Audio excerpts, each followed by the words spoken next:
And this is what happens if your phone falls off on the middle of the highway. Look.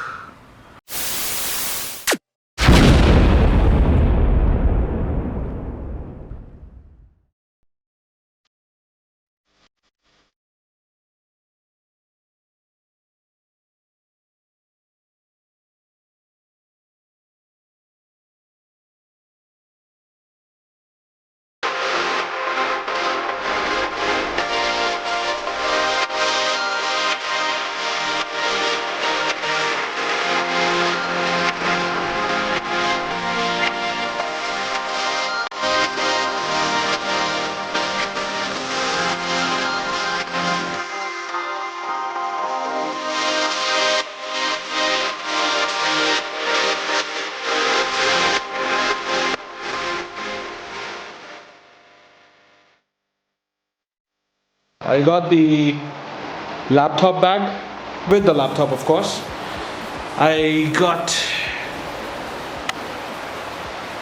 the flask. This is going to be for the tea. So basically, this is like a half liter stuff that is for the tea. And we have the jacket, the tripod, the camera bag, saddle bag, the tank bag with the gloves, the knee pads, the elbow pads as well, waterproof cover for saddle bag, and that is a waterproof cover for the tank bag. So this is what I have right now.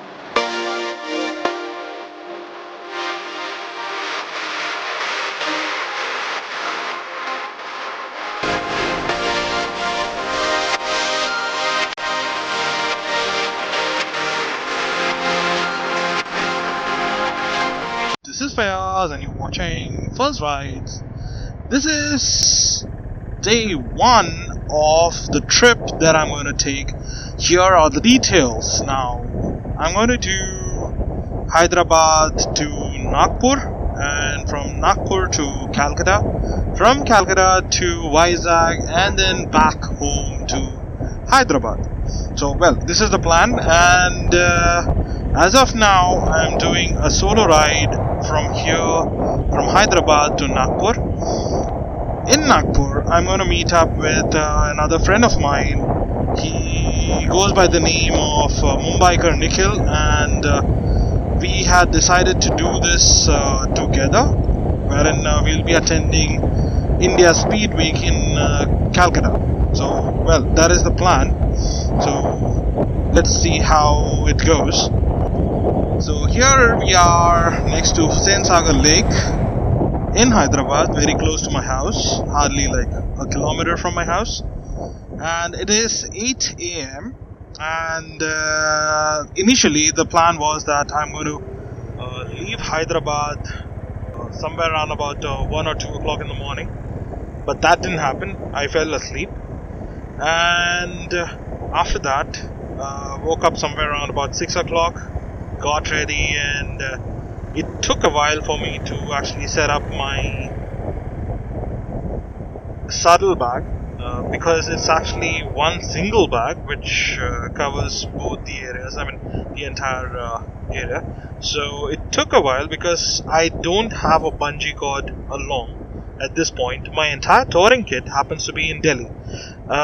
This plan all of a sudden came about like a surprise. So Nikhil called me up and he told me that Fayaz bhai, why don't we go ahead and do this trip? And I agreed, and we decided to actually go ahead and do this trip. And it was more like 24 hours notice, not even 24 hours rather. Yesterday afternoon, almost somewhere around about 11 o'clock or so, he called me and told me that. So at this point, look at this queue again. You get this ATM queues almost everywhere, regardless of the time. Anyways, the plan is that we are going to meet up in Nagpur, and from Nagpur we both will be riding together all the way to Calcutta. So from here to Nagpur, it's going to be 505 kilometers or 510 kilometers or so. And at this point, the preparation is actually minimum. I wasn't really prepared for this trip. All of a sudden, my friend, when we actually made this plan, my entire touring gear and everything is in Delhi, and I didn't really have anything in this at this point. So I had to actually go ahead and run to one of my friend's gear store, motorcycle gear store. I asked him to hook me up with all the touring gear. So I bought myself a tank bag, saddle bag, 2 knee pads, 2 elbow pads, basically elbow guard, whatever you want to say. And I installed 4 LED focus lamps in front, because whoever has ridden Continental GT would know that it has one of the poorest lighting. I mean, you turn on the light, you can't really see much. So there's no point in having the stock lights. So I didn't want to change the bulb or anything as such. I just wanted to attach the LED focus lamp. So other than this, I borrowed my friend's mirrors, the oval mirrors, and attached them to this. Though these mirrors are not made for Royal Enfield Continental GT, but then I don't mind actually using them at this point, because late in the evening there was no way for me to actually go and purchase mirrors for this bike. So I decided to stick with these mirrors, though this is actually a poor choice, but then it doesn't really matter. All that it matters is that I'm going for a ride, and it's been like almost 4 years that I have even taken my bike and gone out for a long run. Usually it's a short run, like a breakfast ride to Bangalore or something like that, like 500-600 kilometers or so. उससे ज़्यादा actually में मैंने almost, it's been like 4 years that I have even gone for a really long run. So, having said that, this is going to be another good experience, because I have a very good friend of mine, Nikhil, who is going to be joining me. So, it's going to be a really good time that we are going to spend together and enjoy our time over there in Calcutta. So, we are going to have 2 days break. After 2 days, we are going to ride on to Vizag. I already told him about Vizag. I mean, I've been to Vizag several times before, and usually on car. So on my car, I mean, I have spent like quite some time over there. So I told him how beautiful the city is, and the beaches and the hillside, the hilltop. Let's fly a drone over there. All those things I have already told him. Drone, I don't really know if we can actually go ahead and fly it without the permit, because we would barely have any time to get the permit. Other than that, I mean, we are going to have some masti and fun over there together. That's about it for now. And we are... let me just tell you guys how this entire plan came along.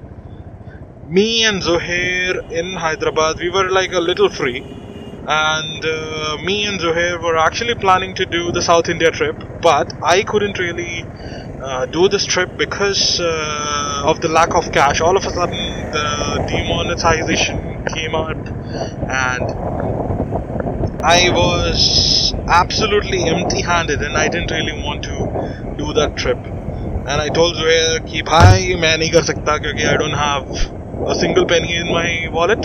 So you go on, you do the trip solo, and probably I'll tag along later on, maybe in a different trip or something like that. So that is what had happened. Now I somehow managed to take a little bit of cash now for this trip, wherein I had to actually stand in the queue yesterday, and almost like it took me like 3 hours or 4 hours or so to get the cash from the bank. And after that, I was like a little confident that okay, fine, I have like 10,000 bucks of cash in my hand. I don't really require cash when it comes to filling up the fuel. This bike has a range of around about 250 kilometers. So what I'm expecting from this bike is that I've already brimmed her up with the fuel using my card in the city. Time for a quick snap. Let me just update the Facebook page with the snap with this first billboard that you can see, the milestone. Give me 1 second, guys.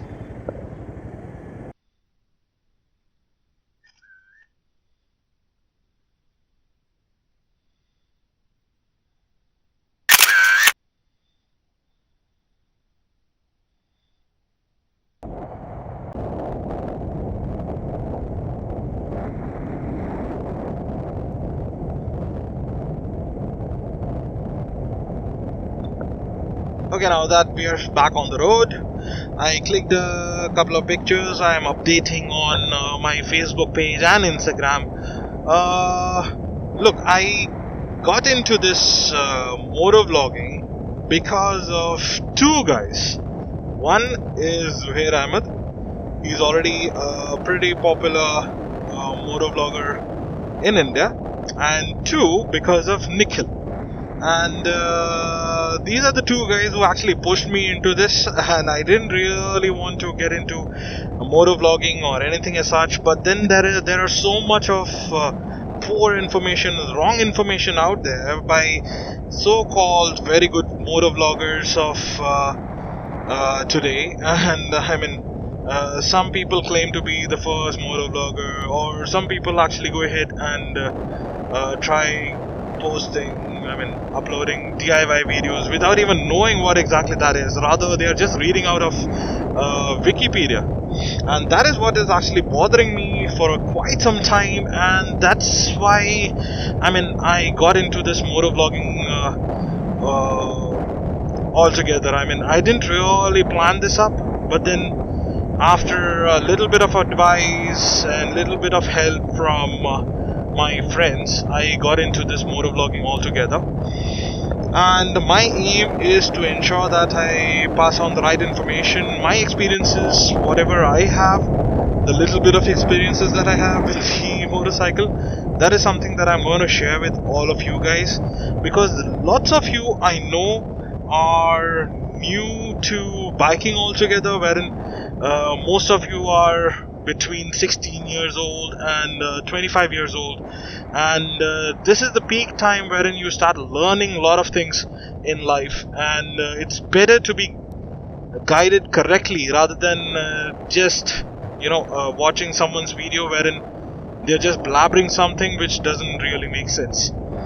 So having said that, lots of things for me to share with you guys. And this is another touring experience that I want to share with you, wherein I will be going ahead and documenting almost everything whatever I do, along with my friend as well, and probably tell you guys exactly how we are experiencing things. And look at that queue again. At least 150 people standing on the queue of that bank ATM. Oh man, what's happening to India these days? Anyways, that is what I wanted to discuss, and as time progresses, probably I'll be giving you all the information whatever I have in several different videos as time permits, because I actually have a full-time job and I don't really have that much of a time to shoot videos. And look at this bloody mirror, it's actually coming off already. This is irritating, man. What the hell? This is a poor choice, but then I have no other choice either. So about this trip, first things first, the Continental GT that I'm actually riding. I don't want to actually tell you anything, but this is the wrong bike for a long ride. This is a very good bike. When it comes to the performance, this is a very good performing bike. better than any other Royal Enfield out there. Look at that mosque. That's a white, beautiful looking mosque. It caught my eye right away. Nice one, man. Anyways, as I was saying, Continental GT is not a good tourer. It's not actually meant for touring. But then, I don't have a Himalayan or anything as such, so I have to settle with this Continental GT. Himalayan would have been a very good choice for any long run, any day. But then Continental GT has a very bad sitting posture, so it's more like a RC390 kind of a posture. Rather, it's a little upright when compared to RC390, but then it's okay. And it's got a very good cruising speed, around about 110-120 kilometers per hour. And mileage to pucho hi mat, to acha hai, because end of the day it does not really give. Hey man, cheers. That is what I'm talking about. I mean, people actually giving you a thumbs up. It feels nice actually when people actually give you a thumbs up or something like that. I mean, you experience it almost every time whenever you go out for a tour or anything as such, and that encourages you to do things, and touring becomes an addiction in as the period, as you get older and you actually experience a lot more, touring becomes really addictive. And I took quite a long break of almost 4 years, because I did a lots of touring during my later teens and my early 20s. I did a lot of touring across India, a little bit around the world as well.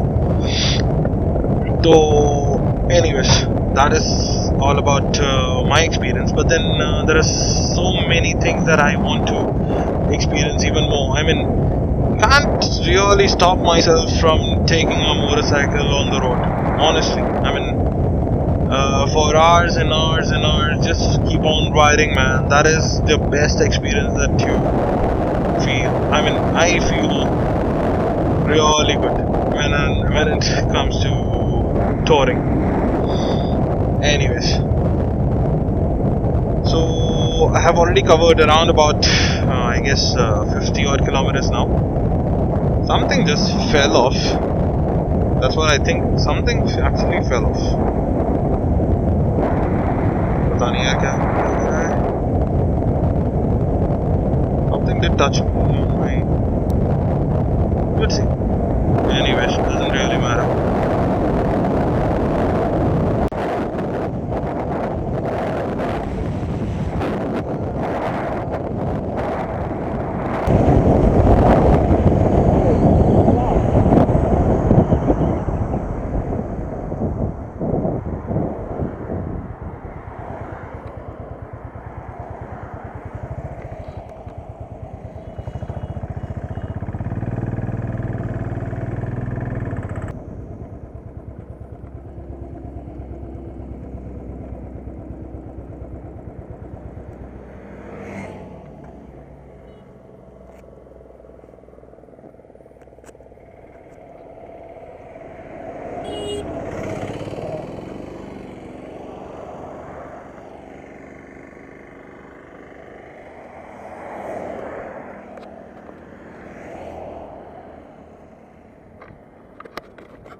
And this is what happens if your phone falls off on the middle of the highway. Look at the condition of the battery. Freak, man. So I've decided to take my backup phone.